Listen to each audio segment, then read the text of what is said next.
La scène d'ouverture nous présente un couple en vacances dans la campagne polonaise. Joe et Laura, mari et femme, sont d'anciens agents secrets américains qui ont pris une retraite anticipée pour se consacrer à une vie commune pleine de sens.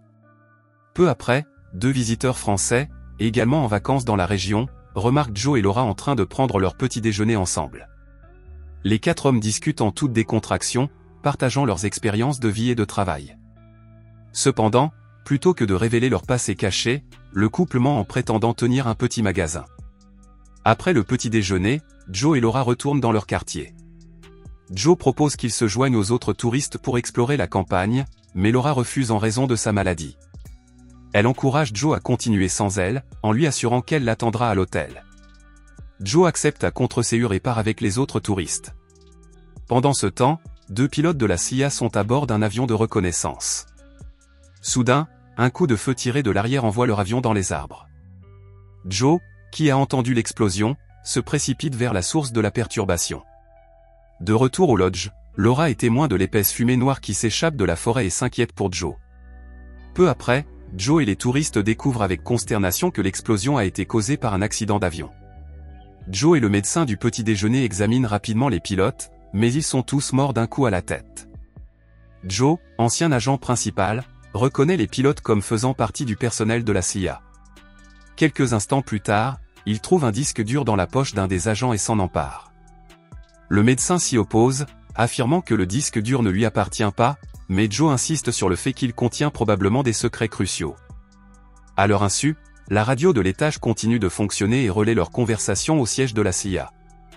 La CIA entend Joe parler du disque dur.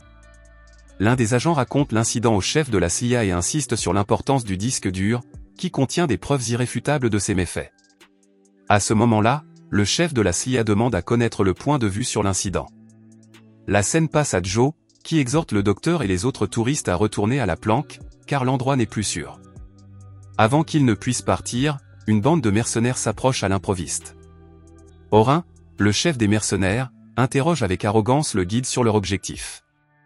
Le guide déclare qu'ils ne sont que des vacanciers qui sont tombés par hasard sur le désastre de la plaine. Orin se tourne immédiatement vers le médecin, exigeant de savoir d'où il vient. Comme elle refuse de répondre, Orin la tue brutalement. Il confronte ensuite Joe, lui demandant s'il a découvert un disque dur dans l'épave. Joe ment et prétend ne rien savoir, alors que le disque dur est caché dans ses mains.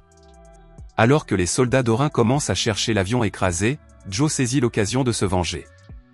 Il réussit à voler l'un des véhicules de l'ennemi et tente de s'enfuir. Malheureusement, la voiture tombe en panne d'essence et s'arrête au milieu de la route. Joe s'empare rapidement d'une moto appartenant à l'un des mercenaires et s'enfuit en évitant l'accident. Le récit se déplace ensuite vers un vieil homme nommé Chester. Chester, comme Joe, est un espion secret, mais contrairement à Joe, il sert encore activement le gouvernement. Le chef de la CIA contacte Chester et lui confie la mission d'arrêter Joe lors de la campagne de Pologne. Pendant ce temps, le chef des mercenaires, Orin, a perdu la trace de Joe. Il pense cependant que Joe se cache toujours quelque part dans la jungle. Joe, qui se cache à proximité, sent la menace et contacte immédiatement Lara par téléphone satellite, lui conseillant de se préparer au danger imminent. En tant qu'ancienne espionne top secrète, elle se met en mode combat, rassemble des armes et se prépare à se battre. Lara se rend ensuite dans une chambre voisine du pavillon et conseille aux visiteurs qui y séjournent de se cacher sous le lit pour se mettre à l'abri. 3 hommes d'Orin font irruption dans le pavillon juste au moment où elle met les visiteurs en sécurité, mais avant qu'ils ne puissent réagir, Lara élimine la menace avec précision et habileté. Chester arrive dans un hôtel de campagne. Dans une horrible démonstration de brutalité, Chester teste la force d'un poison qu'il a créé en l'administrant à l'homme qui l'a accompagné à l'hôtel. Chester se sourit à lui-même, sachant que son poison fonctionne parfaitement. Pendant ce temps, Joe est revenu à la colonie. Épuisé, il entre dans une boutique pour se reposer, reconnaissant qu'il n'y a personne. Joe utilise le téléphone fixe pour appeler le chef de la CIA. Pendant l'appel, Joe demande ce que le disque dur qu'il a découvert a de si crucial, se demandant pourquoi tant de gens le recherchent. Le chef de la CIA affirme qu'il contient des données gouvernementales sensibles et ordonne à Joe de le rendre immédiatement. Joe précise qu'il n'a pas l'intention de rendre le disque dur. Il méprise les fonctionnaires corrompus, comme le chef de la CIA, et a l'intention de rendre public le contenu du disque dur. Il trace immédiatement l'appel de Joe pour déterminer sa position. Une fois l'information obtenue, il contacte Chester et lui dit où se trouve Joe. Chester s'approche sans hésiter de Joe dans la boutique où il se cache. Les deux hommes se saluent avec désinvolture, comme le feraient de vieilles connaissances. Ils échangent des plaisanteries et rattrapent le temps perdu comme s'ils étaient de vieux amis.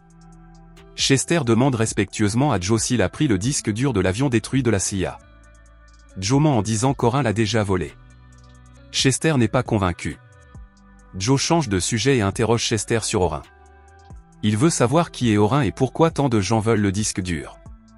Chester révèle qu'Orin travaille pour les services secrets russes afin de voler le disque dur. Si les Russes parvenaient à l'obtenir, ils pourraient facilement déstabiliser l'Amérique. La scène se déplace vers Lara à l'hôtel. Les hommes d'Orin retiennent les touristes à l'intérieur en otage. Lara monte discrètement à l'étage et élimine l'un des gardes. Elle demande ensuite aux touristes de ne pas bouger pendant qu'elle s'occupe des autres gardes en bas. Le bras droit d'Orin ordonne à ses hommes de fouiller les étages supérieurs. Cependant, lorsqu'il voit un autre de ses hommes tué, il devient furieux et ordonne aux gardes survivants de traquer le meurtrier. Alors qu'ils montent les escaliers, Lara leur tend une embuscade et les élimine efficacement un par un. Ils finissent par coincer Lara et la tiennent en joue, la forçant à se soumettre. Heureusement, Lara a un petit couteau caché dans ses cheveux qu'elle peut utiliser pour résoudre la situation. Après avoir vaincu les gardes, Lara affronte le bras droit d'Orin. Il finit par la vaincre, fatigué par le combat. Il la fait alors asseoir sur une chaise et commence à l'interroger. En entendant le nom de Joe, le bras droit découvre que Lara est la femme de Joe. Immédiatement, le bras droit ordonne à Lara de contacter Joe et de lui demander de lui remettre le disque dur. Lara accepte, mais seulement s'il lui rend son téléphone satellite, qui est le seul moyen de contacter Joe. Lorsque le bras droit le lui offre, Lara tape rapidement un code dans l'appareil. Soudain, une explosion secoue la pièce. La scène passe à Orin et à ses hommes, qui ont suivi Joe et Chester jusqu'à la maison où ils se cachent. Orlan demande alors à 3 de ses hommes d'entrer dans la maison et de confronter Joe. Orin, furieux de leur réticence, les tue rapidement tous les 3. Joe et Chester apprennent qu'Orin et ses soldats ont encerclé la ferme. Chester, qui est assis, demande à Joe de l'aider à se lever, se plaignant d'un mal de dos important.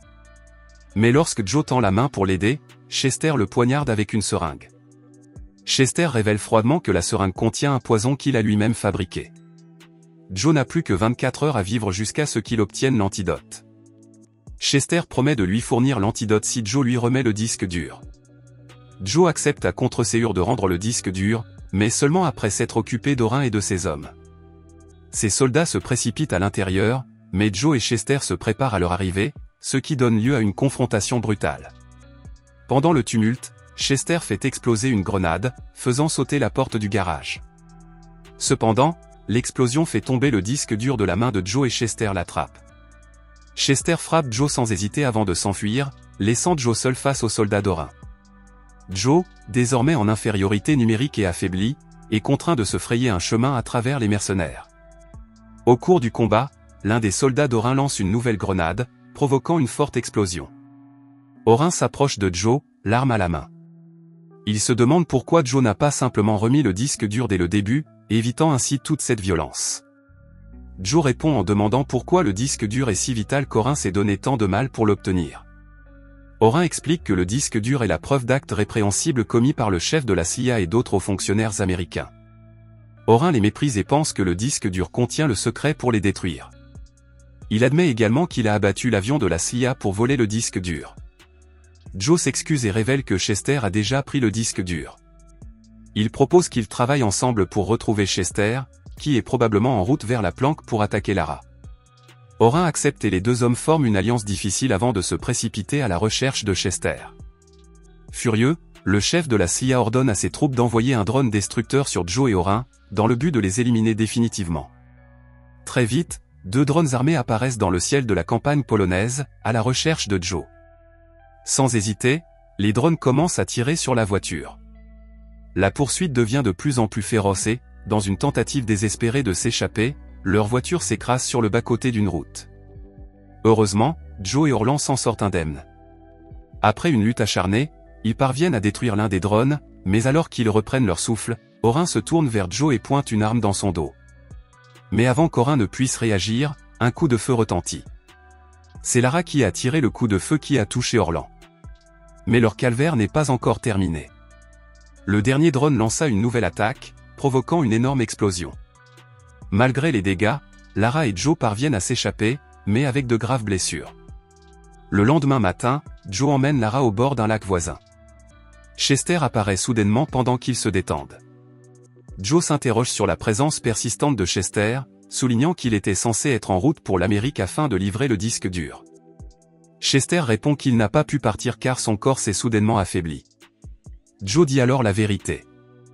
Il a empoisonné Chester, pas lui-même. Il produit un antidote et explique que la boisson que Chester avait prise plus tôt contenait du poison. Dans cette situation difficile, Joe fait une offre. Il propose à Chester de lui fournir l'antidote à une condition, Chester doit rendre le disque dur et aider à faire tomber le chef de la CIA et d'autres fonctionnaires corrompus. Chester n'a d'autre choix que d'accepter. Dès lors, le trio inattendu forme un partenariat difficile guidé par un objectif commun.